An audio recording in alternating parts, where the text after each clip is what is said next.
सोनिया गांधी जी बार बार सरकार को जनता के प्रति आगाह कराते रही हैं। बावजूद ये सरकार तय कर लिया है कि हम जनता के प्रति जवाबदेह नहीं हैं। ये भारत के प्रधानमंत्री जी चुनाव से पहले सस्ती सस्ती बात करते थे। उस समय महंगाई पे चर्चा करते थे, पेट्रोल, डीजल और गैस सिलेंडर पे चर्चा करते थे। तो यूपीए कार्यकाल में तो 50 से कम था पेट्रोल, इनके कार्यकाल में 100 पार हो गया। यूपीए कार्यकाल में 500-400 रुपये से कम था गैस सिलेंडर, आज 800 के पार हो गया। अब प्रधानमंत्री जी क्यों नहीं बोलते?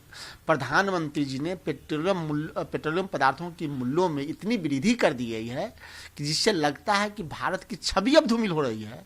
भारत से सस्ता पेट्रोल पाकिस्तान में, भारत से सस्ता पेट्रोल बांग्लादेश में, भारत से सस्ता पेट्रोल श्रीलंका में, भारत से सस्ता पेट्रोल नेपाल में। राम के राज में पेट्रोल महंगा और रावण के राज श्रीलंका में पेट्रोल सस्ता। राम के राज भारत में पेट्रोल महंगा और सीता के राज नेपाल में पेट्रोल सस्ता।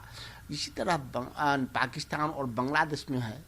अब प्रधानमंत्री जी बताइए, हम अमेरिका से तुलना करते थे और आप बांग्लादेश, पाकिस्तान, नेपाल और श्रीलंका से भी नीचे ले गए हैं भारत को। इस पर सफाई आई है petroleum minister petroleum Dharmendra Pradhan. उन्होंने कहा है कि ईंधन की कीमत बढ़ने के पीछे दो मुख्य कारण हैं। अंतर्राष्ट्रीय बाजार में ईंधन उत्पादन कम कर दिया है, दूसरा है एक और कारण है कि कोविड। हमें विभिन्न विकास कार्य करने हैं, इसके लिए केंद्र और राज्य सरकार को कर वसूलना पड़ता है। लगता है कि भारत के पेट्रोलियम मंत्रालय दोबारा इनको इसलिए दिया गया है कि पेट्रोलियम से सरकार की कमाई कितनी हो, लेकिन उससे ज़्यादा भारतीय जनता पार्टी की कमाई कितनी हो रही है। पेट्रोलियम मंत्री को यह भी पता नहीं कि अंतर्राष्ट्रीय बाजारों में उत्पादन कम है या कम मिल रहा है। लेकिन ये तो बताइए देश के पेट्रोलियम मंत्री प्रधान जी कि यूपीए कार्यकाल से कच्चे तेलों की कीमत कम है या ज़्यादा? अगर ज़्यादा है तो पेट्रोल और डीजल की कीमत क्यों बढ़ रहा है? अगर कम है तो आप कहाँ हैं? स्पष्ट है कि यह देश उद्योगपतियों के हाथ में चला गया है। यह देश पेट्रोलियम पदार्थों से जो अवैध कमाई हो रही है वह सरकार के पास कम और भारतीय जनता पार्टी के पास अधिक जा रही है। इसी का देन है कि गुजरात पेट्रोलियम कॉरपोरेशन लिमिटेड के 20,000 करोड़ के घाटे को छुपाने के लिए यह भारत सरकार इंडियन ऑयल में मर्ज किया है, जबकि इसका गठन नरेंद्र मोदी जी जब मुख्यमंत्री बने थे तब किया गया था। उत्तर प्रदेश के सीएम योगी आदित्यनाथ केरल में थे। उन्होंने कहा कि 2009 में केरल उच्च न्यायालय ने यहाँ की सरकार का ध्यान लव जिहाद की ओर आकर्षित किया था, लेकिन यहाँ की सरकार लव जिहाद के खिलाफ कोई कानून नहीं बना पाई। लेकिन उत्तर प्रदेश सरकार ने लव जिहाद के खिलाफ सख्त कानून बना दिया। जिन जिन राज्यों में चुनाव आता है उन राज्यों में भारतीय जनता पार्टी के वो नेता जो खुद कुंवारे हैं या शादीशुदा होने के बावजूद पत्नी के साथ नहीं है, वो लव जिहाद की बात करते हैं। अगर आदित्यनाथ जोगी तो बताएं कि शाहनवाज हुसैन जी जो बिहार में मंत्री बने हैं उनकी धर्मपत्नी किस धर्म की है? उनके कैबिनेट में भारत सरकार में एक मंत्री है नकवी साहब, उनकी धर्मपत्नी किस धर्म की है? तो केरल में चुनाव है तो लव जिहाद, बंगाल में चुनाव है तो लव जिहाद। आप अपने घर को देख नहीं रहे हैं कि उनके घर में क्या हो रहा है? पहले तो ये बताएं कि शाहनवाज हुसैन जी की धर्मपत्नी के बारे में जानकारी ले लें तो उन्हें पता चलेगा कि लव जिहाद उनका एक दिखावा है।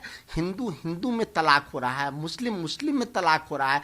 पहले घर गांव में समन्वय कैसे हो वो देखें।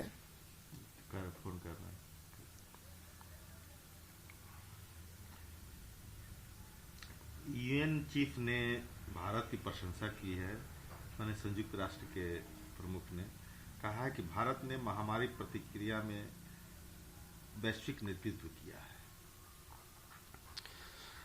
उनके देखने के नजरिया हो सकता है बेहतर है, लेकिन भारत के लोग जब महामारी आया तो देखा कि भारत के प्रधानमंत्री भारत के आवाम को कैसे छोड़ दिया कि दिल्ली से बिहार पैदल चलना पड़ा, कैसे छोड़ दिया कि बिहार दरभंगा की एक बेटी को अपने बीमार पिता को लेके गुड़गांव से आना पड़ा।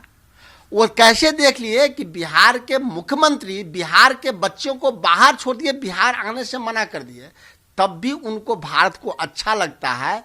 हम नहीं समझते हैं कि ऐसी तारीफ भारत को चाहिए, भारत को ऐसी तारीफ चाहिए जिसमें आवाम को लाभ हो, ऐसी तारीफ नहीं हो जो प्रधानमंत्री की पीठ थपथपाई जाए। महाराष्ट्र में फिर से कोरोना प्रभावित लोगों की संख्या बढ़ती जा रही है। अमरावती में एक सप्ताह के लिए लॉकडाउन लगा दिया गया। वहीं राज्य सरकार ने कहा है कि अगर इस तरह से कोरोना पॉजिटिव के मामले जारी रहेंगे तो शाम 5 बजे से सुबह 5 बजे तक कर्फ्यू लगा दिया है।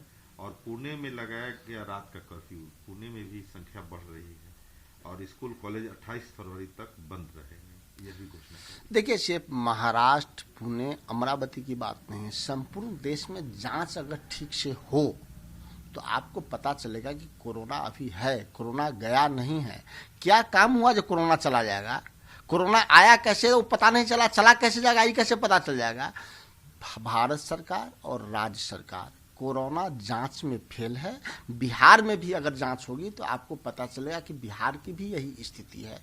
अभी जरूरत है कि भारत जो कोविड इंजेक्शन से ज़्यादा जरूरी है कि आज भी सर्दी खांसी बुखार जिनको होता है उनको कोविड जांच हो, लेकिन सरकार जांच नहीं कर रही है।